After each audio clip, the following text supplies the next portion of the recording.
दोस्तों बाज़-औक़ात हमारे ज़हनों में ये सवाल आता है कि अगर खंजीर इतना ही पलीद और नापाक जानवर है तो फिर अल्लाह ताला ने इसे क्यों पैदा किया, और कौन सी ऐसी वजूहात है कि खंजीर को मुसलमानों के लिए हराम कर दिया गया, जबकि हमने अपने बड़ों से भी ये सुन रखा है कि खंजीर का नाम लेना भी गुनाह है और इससे मुसलमान की ज़ुबान नापाक होती है। क्या वाकई ऐसा होता है और मुसलमान 40 दिनों तक दायरा इस्लाम से खारिज क्यों हो जाता है? यूरोप के लोग क्यों इस जानवर से बेपनाह प्यार करते हैं? यूरोपीय यूनियन सूअर के गोश्त से बनी अशिया को आम करने के लिए तमाम ममालिक से मुआहदे क्यों कर रहे हैं? दोस्तों यही वो सवालात हैं जिनको आज के दौर में जानना हम मुसलमानों के लिए इंतहाई ज़रूरी है, और ये भी कि जब हज़रत ईसा अलैहिस्सलाम नाज़िल होंगे तो वो सूअर को क्यों कत्ल करेंगे। दोस्तों खंजीर वो वाहिद जानवर है कि जिसको कभी भी पसीना नहीं आता, जिसकी वजह से इसके जिस्म में मौजूद जहरीले मादे खारिज नहीं हो पाते, और ये उम्र के साथ साथ इस कदर जहरीले हो जाते हैं कि इस पर कोई भी ज़हर असर नहीं करता। ये सब्जी और गोश्तखोर जानवर है, लेकिन भूख लगने पर दूसरी चीज़ें खाने के साथ साथ अपना फुजला भी खा जाता है। खंजीर की पैदाइश का जिक्र करने से पहले इस बात का जिक्र करना बहुत ही ज़रूरी है कि इसको हराम क्यों किया गया।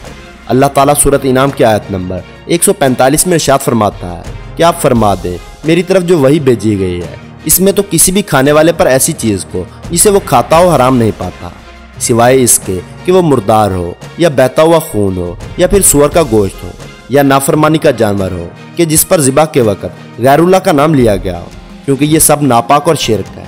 इसके अलावा जो शख्स भूख के बायस सख्त लाचार हो जाए और वो ना तो नाफरमानी कर रहा हो और ना ही हद से तजावज़ करे, तो बेशक तुम्हारा रब बख्शने वाला मेहरबान है। दोस्तों इस आयत के अलावा सूरत माइदा की आयत नंबर 3, सूरह बकरा की आयत नंबर 173 और सूरह नहल की आयत नंबर 115 में भी खंजीर का गोश्त खाने से अल्लाह ताला ने सख्ती से मना फरमाया।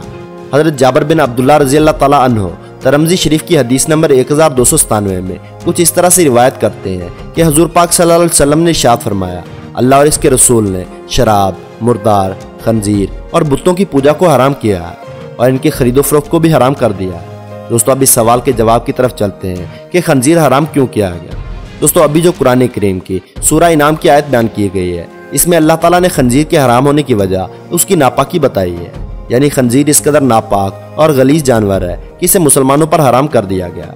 यह इस कदर बदबूदार जानवर है कि मगरब के लोगों ने उसकी जिस्मानी बदबू ख़त्म करने के लिए मुख्तलिफ किस्म के परफ्यूम्स बना रखे हैं, जिन्हें वो खंजीर के जिस्म पर लगाते हैं, और अगर वो ऐसा ना करें तो वो खुद भी अपने पालतू जानवरों के पास नहीं जा सकते। आपको अगर किसी खंजीर के पास जाने का इत्तेफाक हुआ हो तो हमें कमेंट सेक्शन में ज़रूर बताइएगा कि उससे किस किस्म की बदबू आती है। मुअज़्ज़ज़ दोस्तों, खंजीर नजसुल ऐन है, यानी इंतहाई पलीद जानवर है। हज़रत नूह अलैहिस्सलाम से लेकर हज़रत मोहम्मद सल्लल्लाहु अलैहि वसल्लम तक तमाम अंबिया कराम खंजीर को हराम करार देते हैं, यहाँ तक कि जब हज़रत ईसा अलैहिस्सलाम नाज़िल होंगे तो वो भी खंजीर को कत्ल करेंगे, जो कि इस बात की वाज़ह निशानी होगी कि खंजीर नजसुल ऐन और हराम जानवर है। इसी वजह से हज़रत ईसा अलैहिस्सलाम खंजीर को कत्ल करके ये वाज़ह कर देंगे कि ये हराम जानवर है।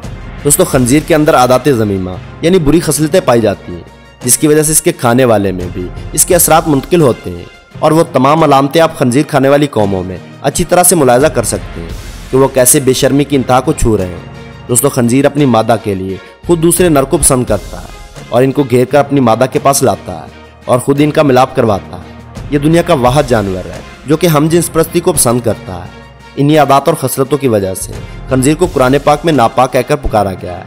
यही वजह है कि आज खंजीर को खाने वालों में खंजीर की नापाक आदतें आम हो चुकी हैं, इसलिए अहादीस में खंजीर से किसी भी किस्म का फ़ायदा उठाने से मना किया गया है। रिवायात मौजूद हैं कि यह किसी भी नबी की उम्मत के लिए हलाल नहीं किया गया।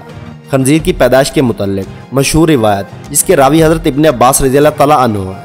ये रिवायत कुछ इस तरह है कि हज़रत ईसा अलैहिस्सलाम के हवारियों ने हज़रत ईसा अलैहिस्सलाम से दरख्वास्त की कि आज कोई मुर्दा ऐसा जिंदा करे कि जो हज़रत नूह अलैहिस्सलाम के ज़माने का हो, और वो हमें इनके हालात से आगाह करे। चुनांचे हज़रत ईसा अलैहिस्सलाम ने एक कब्र पर लाठी मारी, जिसमें से एक नौजवान जिंदा होकर बैठ गया। वो शख्स कहने लगा कि हज़रत नूह अलैहिस्सलाम की कश्ती की लंबाई 1200 गज थी और चौड़ाई 600 गज थी। पहली मंजिल पर जानवर, दूसरी मंजिल पर इंसान और तीसरी मंजिल परिंदों के लिए बनाई गई थी। गैर मुसलमानों और जानवरों ने अपने फुजले से पहली मंजिल पर इतना ज़्यादा गंद डाल दिया कि बीमारियां फैलने का खदशा होने लगा। तो हज़रत नूह अलैहिस्सलाम अल्लाह ताला के हुज़ूर सजदा रेज़ हुए, तो अल्लाह तबारक व तआला ने खंजीर नर और मादा दोनों को पैदा फरमा दिया, जो हाथी के करीब से नमूदार हुए। वो सारी गंदगी और जानवरों का फुजला खा गए जो जानवरों की वजह से वहाँ फैली हुई थी।